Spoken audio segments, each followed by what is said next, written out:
So, Donald Trump says he can eliminate income taxes by replacing them with tariffs on imports. Did you just float out the idea of getting rid of income taxes and replacing it with tariffs? Serious about that? Yeah, sure, but why not? No more IRS headaches, no more tax returns. Just slap a massive tax on foreign goods and let that fund the entire U.S. government. Sounds pretty incredible, right? To me, the most beautiful word in the dictionary today is the word tariff. It's more beautiful than love. Except for there's one massive problem.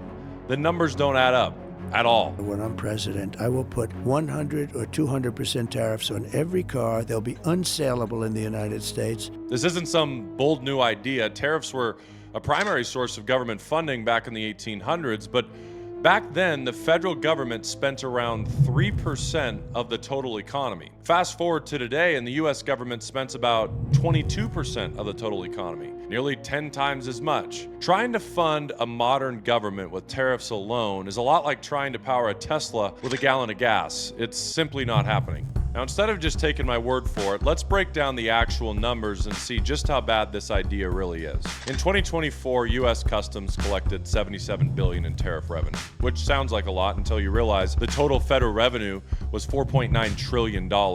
Tariffs made up just 1.5% of that. Meanwhile, in 2021, the IRS collected $2.2 trillion from individual taxpayers alone. So if you wanted to replace income entirely, tariffs would have to explode by 2,700% today. And even if you quadrupled the tariffs in this country, you wouldn't even come close to filling that gap. Now, here's where things go from unrealistic to flat out impossible. For this to work, tariffs would need to be astronomically high. We're talking 50, 75, maybe even 100% more on every imported product, or even higher than that. At first, it sounds like it's just punishing China or somebody else, right? Well, wrong. Because American companies are the ones who pay the tariffs when they import the goods. And guess what? They pass those costs on to you. That means higher prices on cars, groceries, electronics, everything. You think inflation was bad in 2022, or you think it's bad now? Imagine what happens when the cost of every single imported good doubles overnight. Let's put this into perspective. The average new car price right now in the US is $47,000. If tariffs were raised by 100%, which is what they would be, that would be an $80,000 car. Overnight. The iPhone you're holding right now just doubled. That bag of groceries you bought for $100, it's $200. So who's really paying for these tariffs?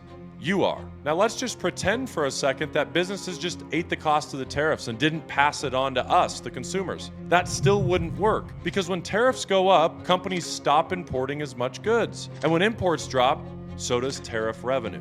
It's like squeezing water from a rock. The higher the tax, the fewer companies pay it. That means the revenue pool shrinks, making Trump's $2 trillion goal impossible before it even starts.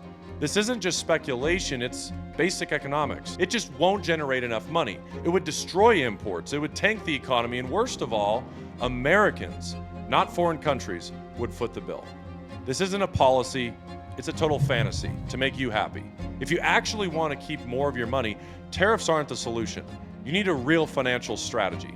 We'll see you on the next one.